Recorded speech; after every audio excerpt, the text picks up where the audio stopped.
बात करने वाले हैं नाज़ी जर्मनी के उदय के बारे में। आज हम बात करेंगे नाज़ीवाद के उदय के बारे में और हिटलर के बारे में, एडोल्फ हिटलर। दोस्तों, ये जर्मनी में जो नाज़ीवाद का उदय हुआ और जो हमने इससे पहले लेक्चर में फासीवाद पढ़ा था, ये दोनों आप देखेंगे कि कहीं ना कहीं सिमिलर है, एक दूसरे से जुड़े हुए हैं। इनके उदय के कारण और इनकी जो विचारधाराएं थी वो कहीं ना कहीं एक दूसरे से मिलती है। तो नाज़ी जर्मनी में हम उदय के कारणों को शुरू करने से पहले हम थोड़ा इसका बैकग्राउंड जान लेते हैं दोस्तों। तो जनवरी 1933 में जो एडोल्फ हिटलर थे, उनके नेतृत्व में जर्मन में है जो दोस्तों तीसरे साम्राज्य की स्थापना हुई। ठीक है, उसने क्या किया कि 30 जनवरी 1933 के दिन जर्मन के जो चांसलर थे उनका पदभार संभाला और तुरंत ही लोकतंत्र को, जो वहाँ लोकतांत्रिक व्यवस्था थी, उसको नष्ट करने का प्रयास शुरू कर दिया। ये किसने किया दोस्तों? ये किया एडोल्फ हिटलर ने। उन्होंने 1933 में एडोल्फ हिटलर ने क्या किया? तीसरे साम्राज्य की स्थापना की वहाँ पे। और उन्होंने 30 जनवरी 1933 के दिन जर्मन के चांसलर यानी कि प्रधानमंत्री का पदभार संभाला और उन्होंने लोकतंत्र की प्रक्रिया को नष्ट करना शुरू कर दिया। यद्यपि वह स्वयं लोकतांत्रिक प्रक्रिया से ही सत्ता में आए थे, क्योंकि जो एडोल्फ हिटलर थे उनका लोकतंत्र में, जब वो सत्ता में आए तो उनका सत्ता में आने का जो कारण था वो लोकतंत्र की प्रक्रिया से आए थे, लेकिन उन्होंने स्वयं जो है लोकतंत्र का खंडन कर दिया। उसने थोड़ा ही समय में क्या किया दोस्तों कि नाज़ी तानाशाही की स्थापना कर दी वहाँ पे जर्मनी में। और किसी अन्य व्यक्ति, और अगर जर्मनी की अगर हम बात करें या वर्ल्ड लेवल की बात करें, तो अंतर्राष्ट्रीय संबंध में इतना कोई भी व्यक्ति प्रभावशाली नहीं रहा जितना कि एडोल्फ हिटलर रहा। उसके विचार बहुत कुछ दोस्तों इटली के जो फांसीवादी तानाशाह मुसोलिनी थे उससे मिलते जुलते थे।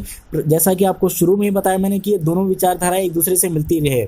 जैसा कि मुसोलिनी में हम देखते हैं दोस्तों कि उन्होंने निशस्त्रीकरण को नहीं माना, सेम उसी प्रकार से नाज़ी जर्मनी ने भी निशस्त्रीकरण में कोई आस्था नहीं थी उनका, और इन्होंने भी अति राष्ट्रवाद का समर्थन किया। जिस प्रकार से मुसोलिनी अति राष्ट्रवाद के समर्थक थे, उसी प्रकार से जो हिटलर थे या नाज़ी जर्मनी जो विचारधारा थी वो भी राष्ट्रवाद के प्रबल समर्थक थे।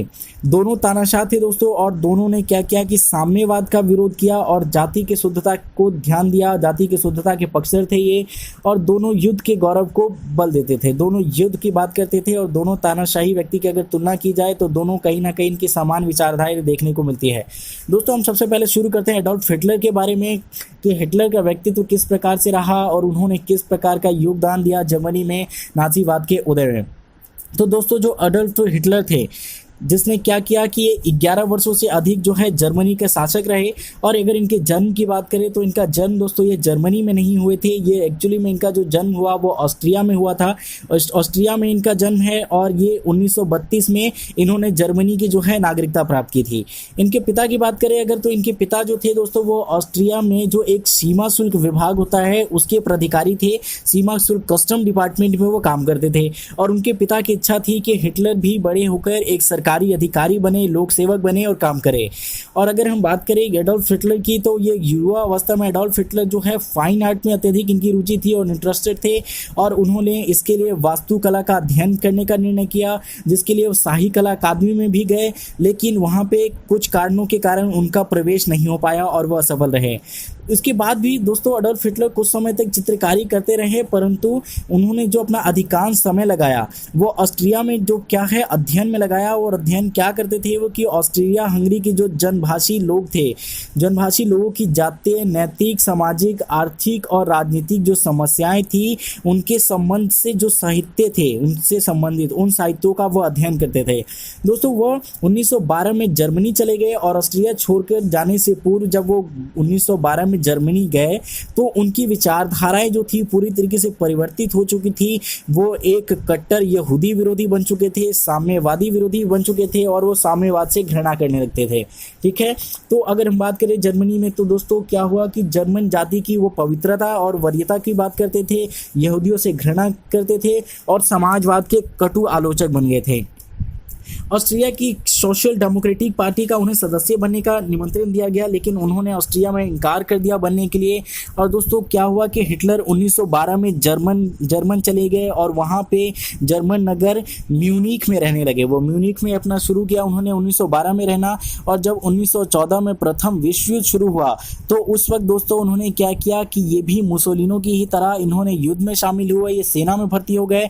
और इससे पूर्व अगर बात करें तो इससे पूर्व ऑस्ट्रिया हंगरी में जो दोस्तों जातिवादी सेना थी वहाँ शामिल होने का भी इन्होंने न्योता दिया गया, लेकिन वहाँ पे इन्होंने इनकार कर दिया। ये जर्मन आए और उन्होंने 1914 में फर्स्ट वर्ल्ड वॉर में पार्टिसिपेट किया, भाग लिया।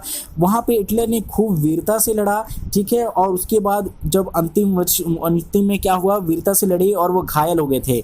उनको क्या है दोस्तों, उनकी पदोन्नति भी की गई और सेना में उनको कपोल की उपाधि, कपोल बना दिया गया, कपोल पद पर डाल दिया गया। वहाँ का जो उच्च पद होता है सेना में उस पद पर डाला गया और उन्हें जो है दोस्तों एक पुरस्कार से सम्मानित किया गया जिसका नाम है आयरन कॉल नामक पुरस्कार। ठीक है दोस्तों, आयरन कॉल नामक पुरस्कार से उनको सम्मानित किया।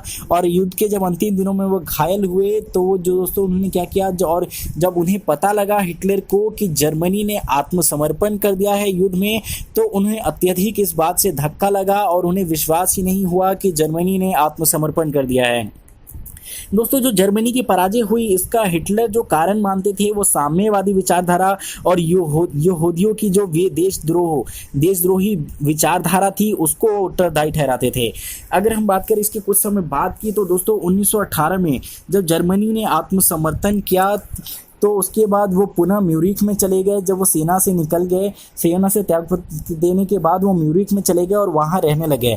और वहाँ पे दोस्तों उन्होंने एक निरीक्षण का काम अधिकारी के रूप में, जो ब्यूरो था वहाँ का, एक प्रेस समाचार ब्यूरो था, वहाँ निरीक्षक का काम करने लगे। और सितंबर 1919 में म्यूरिख में जर्मन वर्कर्स पार्टी थी दोस्तों, उसमें एक छोटी सी मीटिंग की जाँच के लिए इनको कार्यभार सौंपा गया। दोस्तों जब उन्होंने यहाँ पे ये निरीक्षण कार्य शुरू किया तो उस समय इस पार्टी में केवल 6 सदस्य थे। उसके बाद जब हिटलर ने सेना से त्यागपत्र दिया तो उन्होंने इस पार्टी की सदस्यता ले ली। इसमें वो 7वें सदस्य के रूप में शामिल हो गए और उन्होंने बाद में इस पार्टी का नाम बदलकर जो है इन्होंने नाज़ी पार्टी रख दिया और इस पार्टी के लिए पूर्ण रूप से जो है ये संग्रहित हो गए और इसी के लिए काम करने लग गए। और इसी के बाद दोस्तों धीरे धीरे जो जर्मनी में जो नाज़ीवाद का उदय हुआ या फिर हिटलर का उदय हुआ, तो यहीं से उनकी भूमिका का प्रारंभ होता है। दोस्तों अब हम बात कर लेते हैं कि किस प्रकार से जो है जर्मनी में नाज़ीवाद का उदय हुआ। ऐसे कौन से कारण थे जिन्होंने इस क्रांति को या फिर नाज़ी क्रांति जो थी दोस्तों उसको जन्म किया।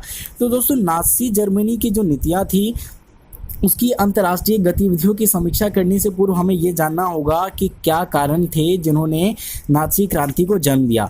तो सबसे पहले अगर कारण की और सबसे महत्वपूर्ण कारण की बात करें दोस्तों तो वो थी वारसाई की संधि। तो वारसाई की संधि क्या थी दोस्तों कि युद्ध के बाद ये जर्मनी पे एक थोपी गई संधि थी, आरोपित संधि थी, जबरदस्ती ला दी गई थी।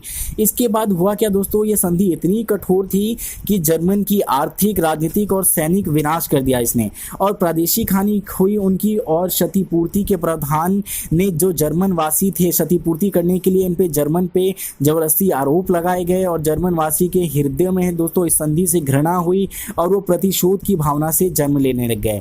तो प्रथम कारण दोस्तों ये जर्मनी में नाज़ीवाद के उदय का कारण यही था, वारसाई की संधि। दूसरे कारण की बात करते हैं दोस्तों, तो दूसरा कारण था हिटलर की लोकप्रियता और उनका व्यक्तित्व आकर्षण। दोस्तों जो हिटलर थे उन्होंने लोगों को मंत्रमुग्ध कर देने की क्षमता थी और उसमें लोगों को उसमें हिटलर में अपना मसीहा दिखता था, जिसके कारण वहाँ पे हिटलर का नेतृत्व बढ़ा।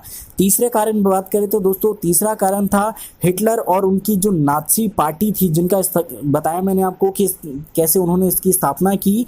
तो हिटलर और उनकी जो नाज़ी पार्टी थी उसका कार्य इतना आकर्षक था कि वो जनताओं की इच्छाओं और विचारधारा के अनुकूल थी, जिससे जनता क्या हो गई, उनकी अनुयायी हो गई और नाज़ी पार्टी के कार्यों के पीछे चल पड़ी। तो ये तीसरा कारण था दोस्तों।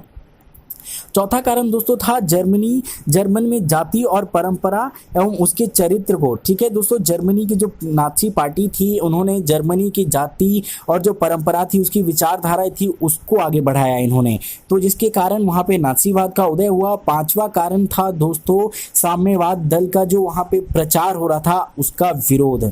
तो नाज़ी जर्मनी में दोस्तों क्या नाज़ीवाद ने क्या किया कि जो साम्यवादी दल थे, जो लोग थे, दक्षिणपंथी लोग थे, उनसे चिंतित हो गए और उनका विरोध करना शुरू कर दिया। छठा कारण था दोस्तों यहूदी की जो थी विचारधाराएं थी या फिर वहाँ पे यहूदियों को नापसंद करना। तो दोस्तों वहाँ जर्मनी में क्या हो रहा था कि हिटलर या फिर जो जर्मनी की आम जनता थी वो यहूदियों से नफरत करती थी या उन्हें पसंद नहीं करती थी। क्यों? क्योंकि जो अधिकतर यहूदी थे, या ये तो कम संख्या में थे, परंतु कम संख्या में होने के बाद भी ये धनिक वर्ग थे और ये व्यवसाय जो थे महाजनी थे ये, और ये शोषण करते थे आम लोगों का। तो जिसकी वजह से हिटलर ने यहूदी विरोधी बन गए और वहाँ की आम जनता ने भी यहूदियों का विरोध किया। सातवां कारण था दोस्तों वहाँ का कि नाज़ी पार्टी को सेना तथा नौकरशाही दोनों का समर्थन मिल चुका था, जिसके कारण हिटलर को क्या हुआ, हिटलर को समर्थन मिला और तानाशाही हो गया हिटलर। ठीक है। आठवां कारण था दोस्तों वाइमर गणराज्य के प्रति असंतोष। ठीक है, ये बहुत बड़ा कारण था दोस्तों नाज़ी जर्मनी में नाज़ीवाद के उदय का, कि वहाँ के लोग जो थे वाइमर गणराज्य थे उसके प्रति असंतोष की भावना थी। ठीक है। और आठवां कारण था दोस्तों